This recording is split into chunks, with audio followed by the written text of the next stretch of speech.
Hello and welcome back to my channel. My name is Alana and today we will be discussing the new Karen M. McManus book, You'll Be the Death of Me. This will be a spoiler-free review of this latest McManus book. However, if you consider someone's own opinions or rating on a book a spoiler, that's going to be in here too. But essentially spoiler free. So I was lucky enough to receive an ARC through work and this is the one that I got. It is a beautiful edition that says the Queen of Teen Crime is back, with all the other ones that she's written and what this one will look like. But for the sake of this review, I will pop up the image here for you. So this will be the author's 5th novel, and straight off the bat, I want to say, if you've liked her other books, I am very certain that you will like this one too. Similar to her other books, we follow multiple points of view in this one. So in this one, we follow Ivy, Mateo, and Cal,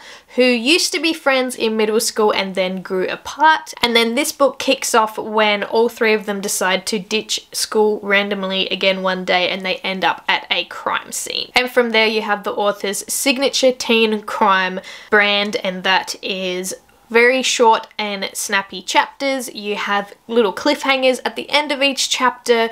You have a little bit of like teen romance in there as well, alongside the fact that the teens cannot go to a higher authority and must solve the crime themselves. So if you watched any shows like Pretty Little Liars, it fits into that really well with like the crime type element coming in there. So now that we roughly kind of know what this one is about, let's get into my rating. I am giving this one 3 out of 5 stars. I really did still enjoy it. It's just I feel like this author is getting very formulaic with her books. Let me explain. There were points in this novel where it felt very similar to her other ones. She knows her 3 acts very well, so structurally this novel was very sound. You had the opening and the intrigue, and then you get your little snippets of teen yearning and secrets thrown in there as well. Then you get the climactic breakdown moment, and then you get your kind of resolution moment at the end there as well.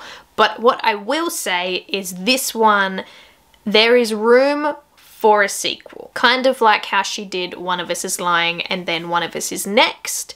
There's room for the same thing to happen here. Now, when I said this is starting to feel the same as some of her other works, I have read One of Us is Lying, One of Us is Next, and Two Can Keep a Secret. I have not yet read The Cousins, which I think is set on an island, so that kind of intrigues me.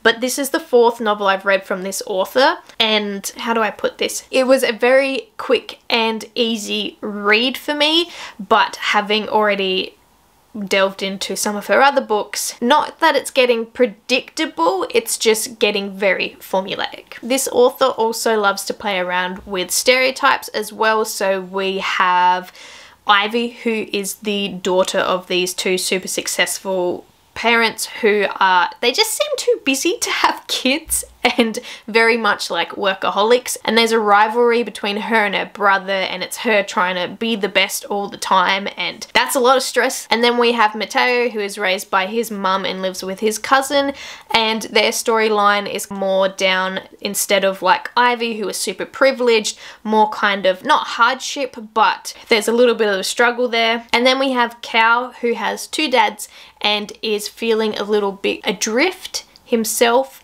and they come together. So out of these 3 main perspectives, I think my favorite perspective to read from was probably Mateo.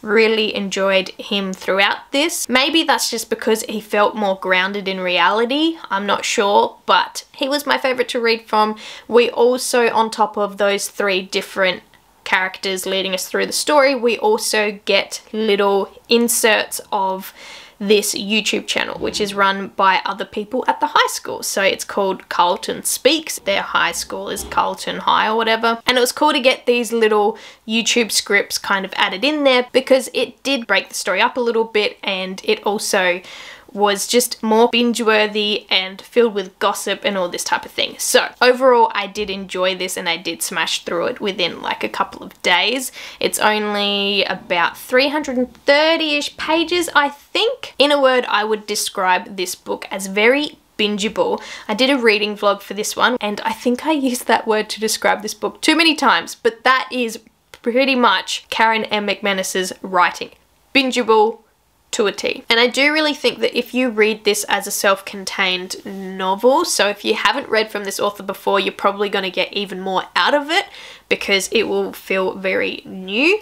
But if you've also read the author before, like I said earlier, I stand by, I think you're still going to enjoy this one because it is her trademark style. So what I'm trying to get at is there is definitely a market for this book, and this book is going to sell like hotcakes. It's gonna sell. But here's where we get into my main criticisms, and that is lately I have been enjoying more adult crime, and there were just a few times in this teen crime where things were a little bit too convenient. Still keeping it spoiler free, there were a few instances where someone was trying to get into someone else's phone and their name was the password. Personally, I don't know anyone in real life who uses their name as their lock screen password to get into their phone, but that's okay.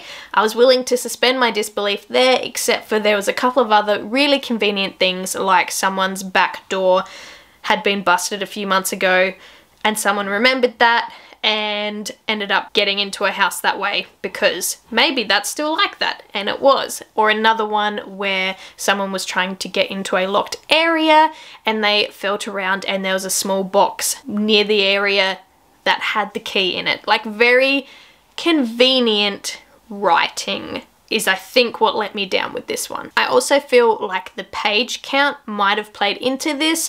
Maybe the author was told a certain word limit, or maybe that is just the nature of teen crime. And because I haven't read a whole heap, I've read some and really enjoyed it, but I'm by no means an expert on teen crime. Maybe suspending your disbelief for little things like that is just how it goes sometimes. There's also that element of the core teenagers keeping secrets from other people and each other, which of course must blow up at some point. A little bit predictable there, but the secrets themselves were not what I was expecting, just the overall flow of the story. And then also, I will just mention this, I would consider this a content warning. This book very clearly discusses the opium epidemic in America at the moment, and that is one of the main themes in this book. I won't go any further than that for spoiler reasons, but that is something that crops up in this one alongside a student-teacher relationship. So again, if that's something that doesn't sit well with you, just be aware of that going into this book. I can see why that was in there. It works for the story. And Karen M. McManus in her other books has also gone into like suicide and crime scenes and all this type of thing. So she will write heavy content stuff, and being teen crime, like, there's going to be obviously things that crop up in this, but that unbalanced student-teacher relationship made me feel uncomfortable, like it was definitely meant to.